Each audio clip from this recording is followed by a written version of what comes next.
You're still young, so I'm going to go ahead and give you the lecture about projecting yourself 5 years in the future. They say a picture's worth 1,000 words, but this one, it might be worth $100,000. Because when images surfaced of Kody Brown casually sliding behind the wheel of a brand new sparkling Mercedes-Benz SUV, jaws hit the floor across the Sister Wives universe. There he was, sunglasses perched, grin wide, the kind of grin you only wear when you know exactly what you're doing and exactly who's going to see it. The car wasn't just clean, it was gleaming. That showroom shine, pristine leather interior, and if you zoomed in just right, a dealership temporary tag barely hanging off the back. Viewers weren't the only ones blindsided. I think I am a good leader because I do actually seek the consensus. But it's the same thing that had you melting down Yeah, it on stymies camera. us. I'm sorry, it is It is exhausting. It is exhausting. Oh, we give him a hard time. I mean, I'm going to be the first to admit that we give him crap.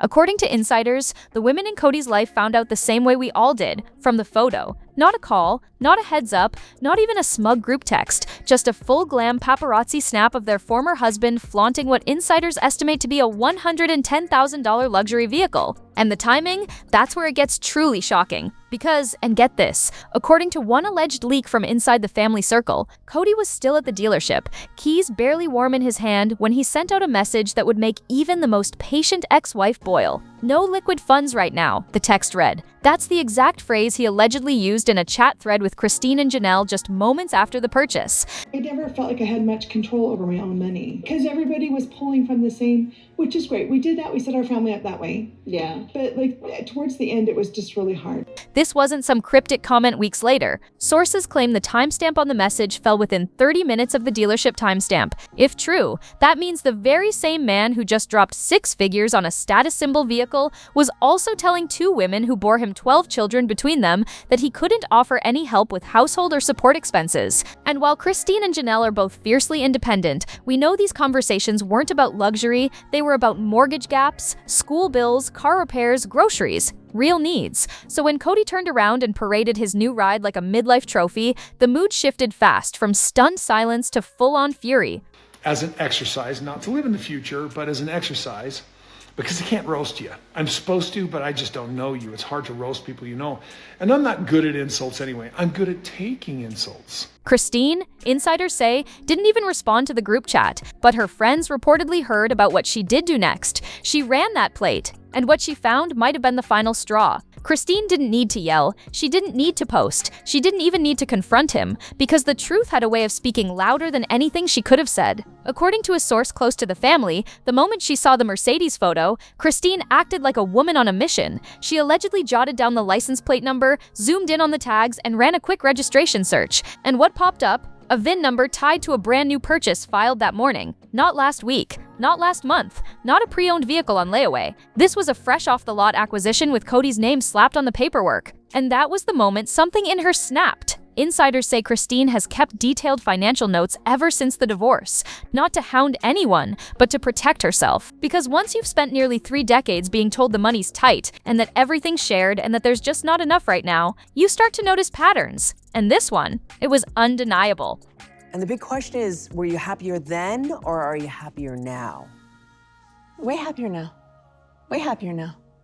Yeah, no, I love my life now. Absolutely love it. Sources whisper she began drafting an open letter, possibly intended for publication, outlining not only Kody's history of evasive financial responses, but her growing collection of what she allegedly calls receipts, bank transfers, texts, missed deposits. She didn't hit send. Not yet. But the document, according to someone familiar with her process, exists, and its contents, they're reportedly damning. She's said to be holding screenshots of conversations where Kody declined help for Weisabel's medical costs, even as luxury items, designer shoes, tech gadgets, travel upgrades kept appearing on his accounts. But the Mercedes? That was the spark that relit a long, smoldering flame, and Christine isn't the only one who felt it. Because while she was busy tracking the VIN and pulling screenshots, Janelle was on her own financial deep dive, and what she claims to have found might take this story from galling to criminal. According to one insider, Janelle has access to at least one of the old PayPal accounts once used for joint family projects. A few days before the Mercedes purchase, multiple withdrawals allegedly popped up, each under $9,000, each labeled vaguely consulting, travel, contractor. Nothing illegal on the surface, but totaled together, They lined up suspiciously close to what a down payment on that luxury SUV would have been. And here's where it gets even murkier. Coming back to Sedona, I was a mess.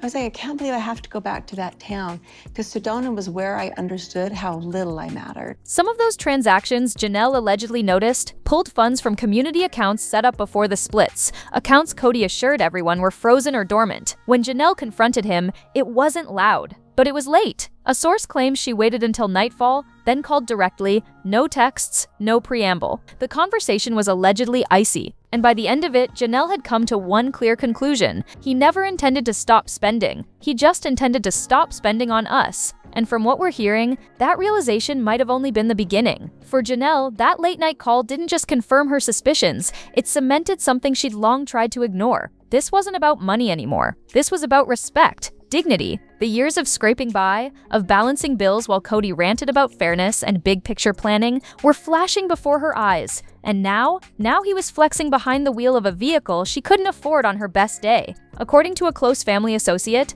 after hanging up with Kody, Janelle sat in silence. Then she pulled out her old finance binder, the one she used to organize family budgets when the kids were little. And right there, in black ink and yellow highlighter, were the very notes she'd made when Kody told her he couldn't contribute to Savannah's college savings. That was 2 years ago. 2 years of deferred dreams, quiet sacrifices, and hand-me-down stress. And all the while, Kody had allegedly been making moves behind their backs, quietly shifting assets and labeling them production expenses. It was the kind of sleight of hand you'd expect from a Bravo villain, not your own children's father. Meanwhile, Meri had her own memories stirring. Unlike Christine and Janelle, Meri has maintained some financial ties to Kody through their shared business paperwork, particularly around the family's ill-fated land investments and her B&B in Utah. So when the Mercedes headline hit the tabloids, Meri didn't call, she listened, and according to insiders, she started retracing the last few years of Kody's so-called financial hardship. One example, in late 2022, Kody allegedly refused to co-sign a maintenance loan for her inn,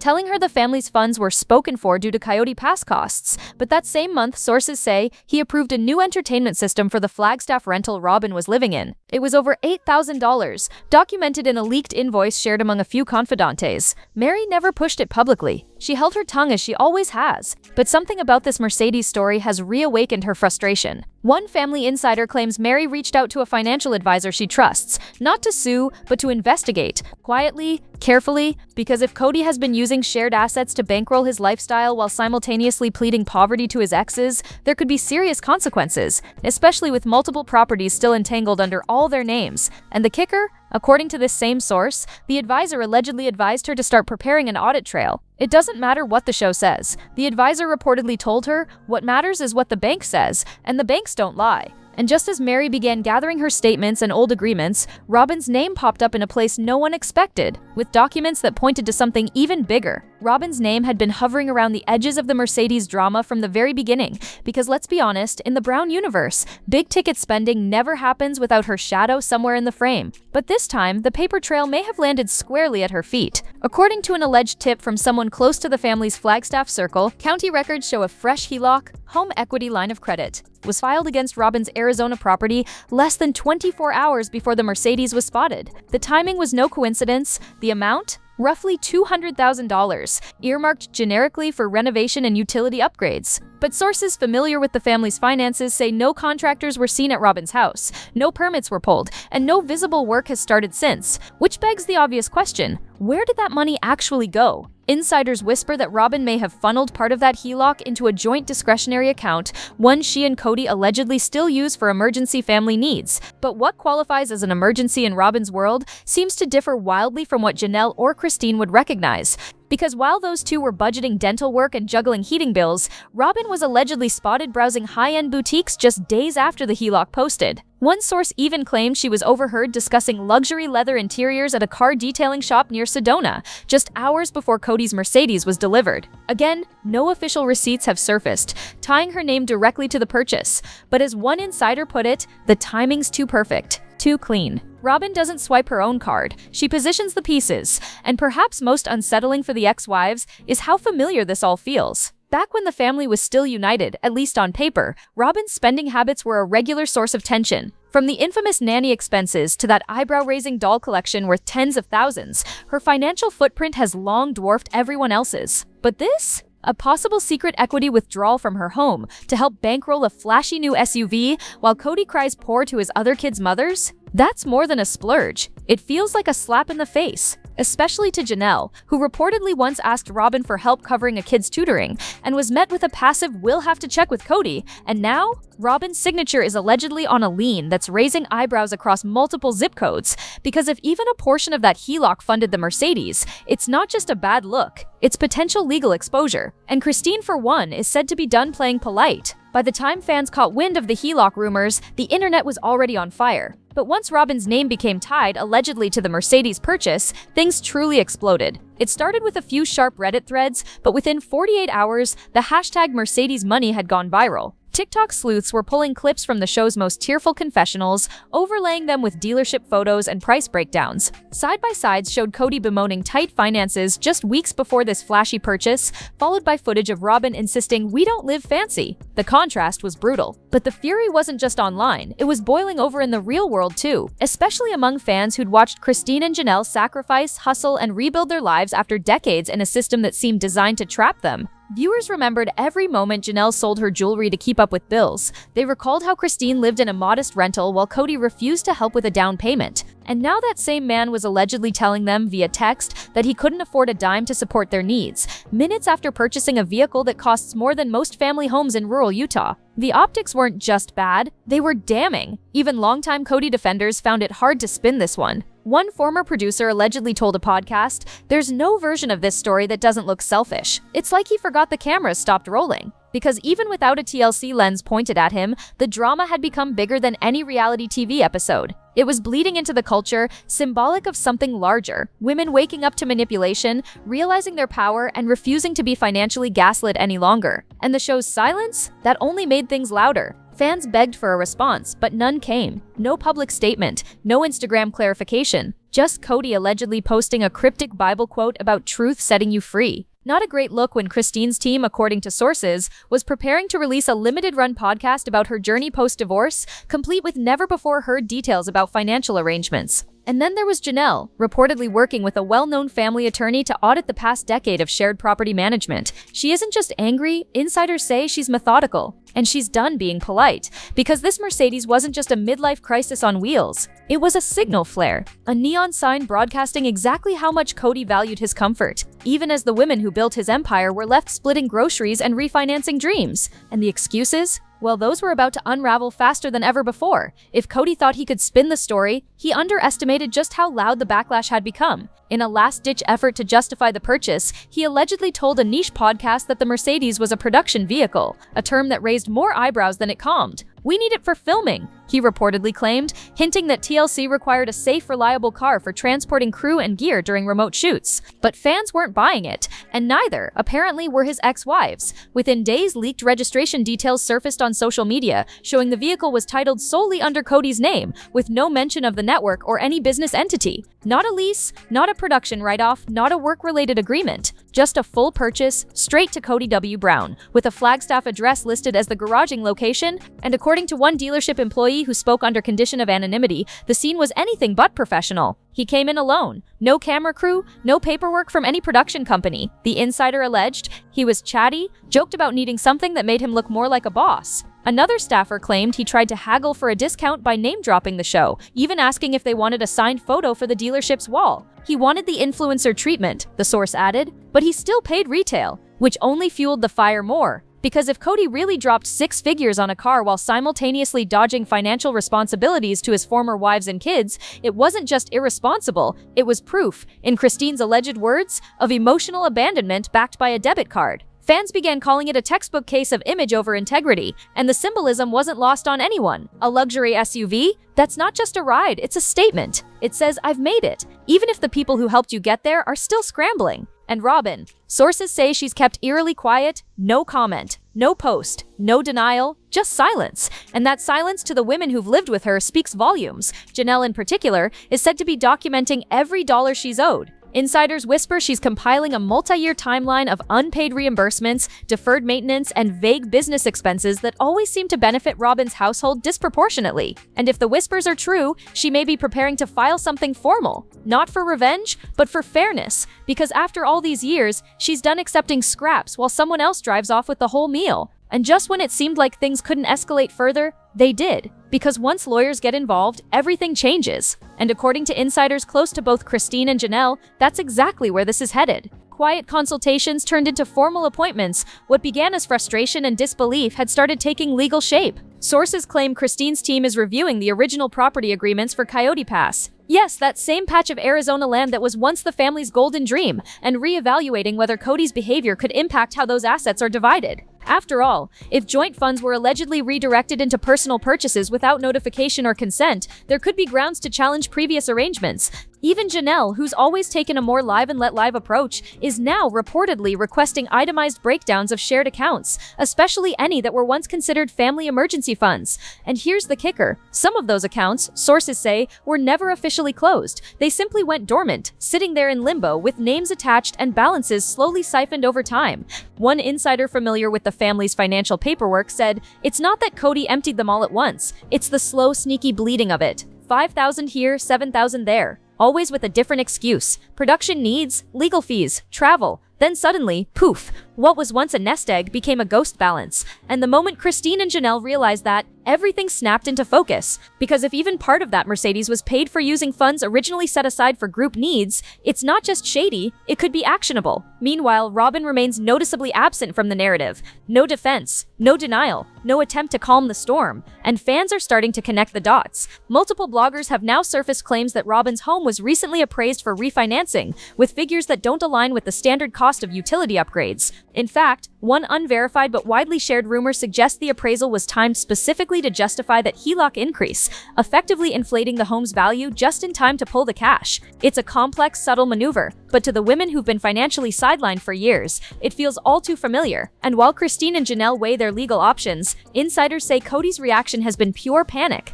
He allegedly contacted a mutual friend to smooth things over, but when pressed about the car, he grew defensive, insisting it was an investment and nobody's business. That friend? She didn't buy it. She reportedly told Christine he sounded like a teenager who just got caught with a maxed-out credit card. And that's when Christine, according to sources, uttered 6 words that are still making the rounds. Then he can explain it to court. The word court may have sent chills down Kody's spine, but for many fans, and maybe even his ex-wives, it sounded like long overdue accountability. Because if Christine and Janelle do move forward legally, it won't just be about the Mercedes.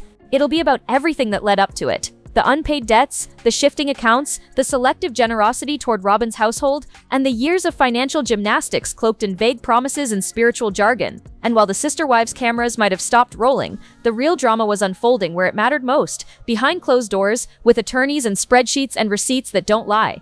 According to a source close to the situation, Christine has already met twice with her legal team, reviewing past emails and family text chains where Kody allegedly outlined who would be responsible for what post-divorce. These weren't just casual messages, they were reportedly time-stamped, written during the division of assets, and laced with emotional appeals like "let's keep this peaceful for the kids." But now Christine's side is combing through them for inconsistencies, especially any moments where Kody claimed he was financially unable to contribute to shared expenses, only to turn around and indulge in high-end purchases. As one insider put it, he always asked for grace, but he never gave transparency. Janelle, meanwhile, has allegedly begun collecting her own paper trail. Screenshots, old Venmo logs, group chats where requests for basic contributions like car insurance for a teenage child or emergency dental work were left unread. She isn't rushing toward a lawsuit, sources say, but she's building her case in case Kody tries to rewrite the story. And the word around Flagstaff is that he's already trying. Rumors are swirling that Kody has been shopping around a podcast appearance or even a short documentary to clarify his side of the financial fallout. But if Christine and Janelle go public with even half of what they've allegedly compiled, that narrative could crumble before it ever airs. The real kicker, insiders claim Kody recently reached out to TLC executives, asking if the show might consider a redemption arc, perhaps a spin-off centered around rebuilding family trust. The response, according to a source familiar with network discussions, a polite but firm no. There's no appetite for that. They allegedly told him, "Not when the audience is this angry. And if you thought the Mercedes was the end of Kody's questionable spending spree, think again." Because rumors suggest there's another luxury toy already in his sights. And this one could blow the whole thing wide open. Just when the dust seemed ready to settle, another bombshell hit the pipeline. Sources close to the Brown family now claim that the Mercedes was only step one in what Kody's been calling, allegedly, his freedom fleet. Yes, you heard that right. Rumor has it he's been eyeing a top-tier luxury RV, decked out with custom interiors, smart tech, and a price tag rumored to hover around $250,000. Not for filming, not for transporting family, just for him and Robin to travel light and live large. As one insider paraphrased his alleged pitch, the idea, according to a whisper from someone in his extended circle, is that he wants to tour the West like a king, untethered from the women and kids he's allegedly left picking up the pieces. And if that sounds too outlandish to believe, let's not forget this is the same man who once insisted everyone live in trailers to save money while he held the title to acres of land he wouldn't build on. The same man who's claimed poverty one week and walked into luxury dealerships the next. Now fans are bracing for what feels like a second wave of betrayal. Christine and Janelle, from what we hear, are already aware of the RV rumors, and neither one is laughing. In fact, one family source says Janelle's attorney is already drafting a formal inquiry into asset misrepresentation, just in case this new vehicle shows up before any settlement dust has fully cleared. It's not just the money, it's the message. After everything these women gave, decades of loyalty, parenting, sacrifice, and emotional labor, Kody's response appears to be high-gloss toys and public posturing. No reconciliation, no remorse, just wheels, leather seats, and the open road. Fans are calling it a midlife crisis on steroids. But for Christine and Janelle, it's more than that. It's confirmation. Confirmation that they were right to walk away. That the man who once spoke about eternal unity and shared purpose is now more invested in horsepower than healing. And if Kody truly does go forward with the RV purchase, insiders say that may be the final straw that takes this saga from quiet discontent to full-blown legal war. So here's what we want to know. Do you think Kody's luxury purchases were planned manipulations all along, or is he just spiraling without the control he once held? And if Christine and Janelle go public with receipts, should TLC finally let them tell the story unfiltered? Tap like if you think the truth is long overdue, hit subscribe to stay on top of every twist, and stick around, because the next video on your screen is waiting. And trust me, you won't want to miss it.